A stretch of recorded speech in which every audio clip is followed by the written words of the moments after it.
Hi everybody, I'm Jim Pruner and I've got my 2018 Kawasaki H2SX Special Edition here. It's a supercharged 200 horsepower motorcycle and there is nothing on the internet about how to work on it yet. So I'm going to show you a little bit about it today. I just went inside and checked my very dirty air filter, cleaned it out. I'll put up a photo in this video. It was absolutely packed with dead bugs and dirt after 7,300 miles on the road. So I wanted to get in there and check it out. Now I think that you can actually just unbolt some of the bolts on the fairing on the left side here and get inside for a look. But in order to get it out, you're gonna have to actually pull everything off as far as I can tell. It's not that bad. Most of it's straightforward, but I'm going to show you the little tricky parts here. First, let's have a look at this supercharger. So here is your air filter element. Pop that baby out there. And there's where the magic happens right there. You can see this one's in great shape. It is bolted directly to, or geared directly to the engine.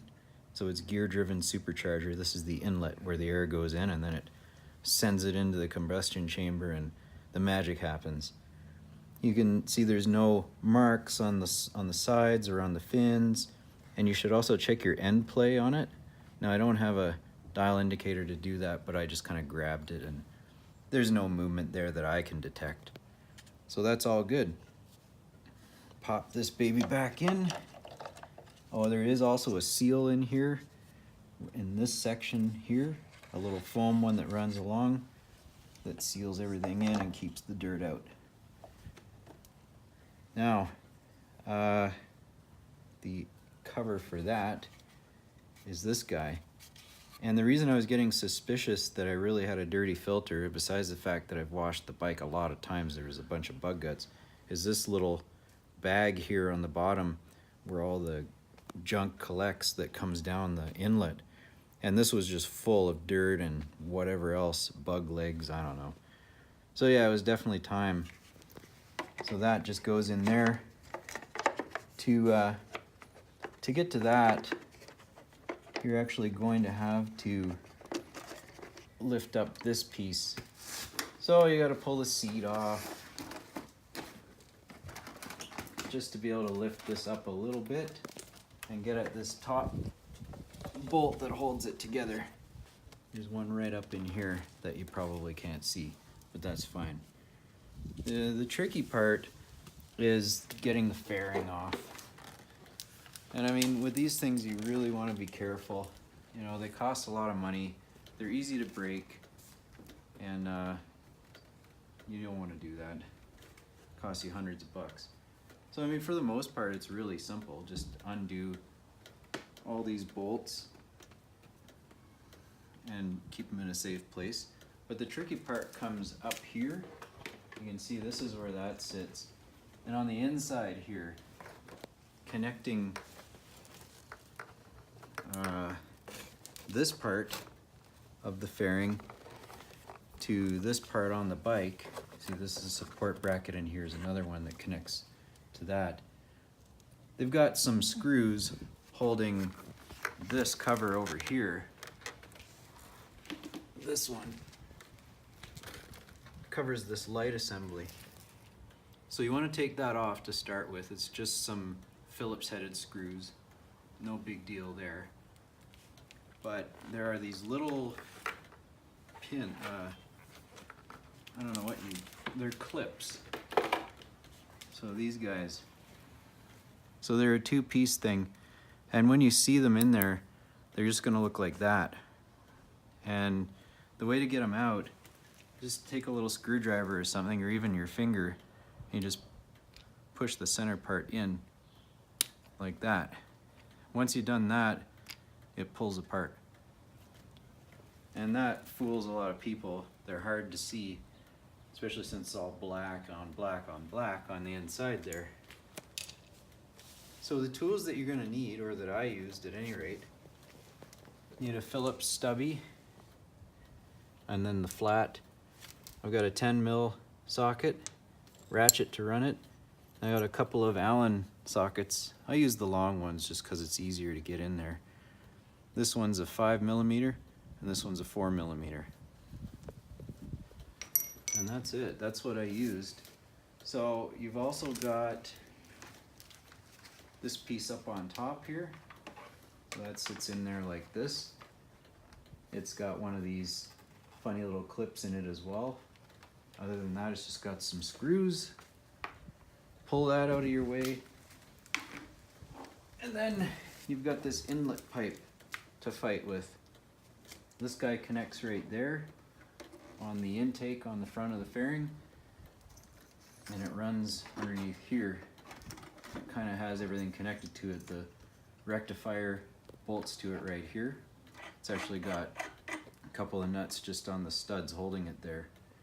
And the most annoying part is what goes in here. This wiring harness uses one of these Christmas trees, is what I call them. And it's just like a barbed tie strap with a big head on it. And that just pushes into here to hold the harness and up out of the way.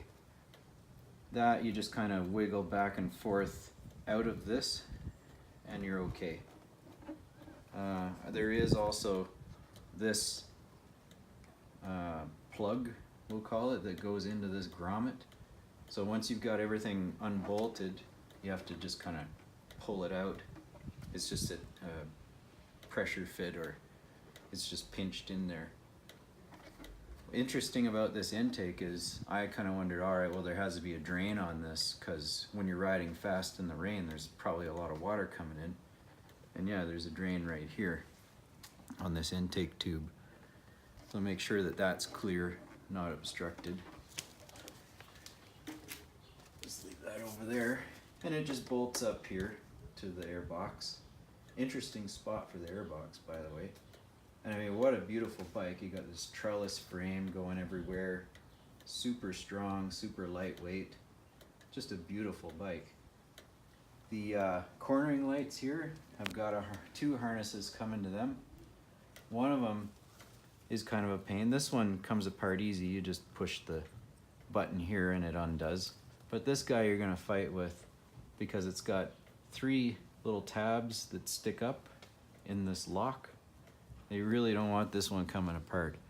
So kind of what you have to do is push in each tab and then you kind of wiggle it so you get one to walk out of the hole, and usually what will happen is another one will connect up. But I'll show you, the secret is on this side. You can see this, these are the three little bumps that lock it, and this collar that they're on actually moves. So once you get one pushed in, two pushed in, you can even stick, you know, more than one little screwdriver in, and then just push this back, and then the whole thing will come apart. So it's kind of an interesting looking fairing. It's two-piece. You can see where the green connects to the black. The green one, I found out, is about $230 Canadian. The black part is 440 Canadian. And you might ask, well, how do you know the prices so well? Because I have to replace them on the right side of the bike. I had it tip over at a gas station out in the middle of nowhere because the ground was all rough around the gas pump. And I wasn't paying close enough attention. So I get to pay the price. At any rate, I would definitely make sure that you have stuff on the ground of the shop floor to lay it on so that you don't scratch it up while you're pulling it off. It might fall off on you. So yeah, that is a quick rundown of how to pull the fairing off and inspect your air filter. I guess while you're in there, maybe there's this little jug that collects the oil that runs out of the air box.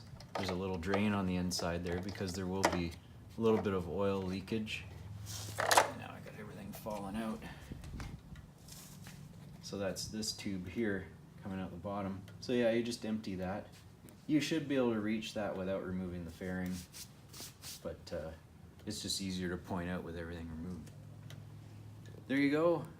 fellow H2SX owners benefit from my experience. I'm Jim Pruner.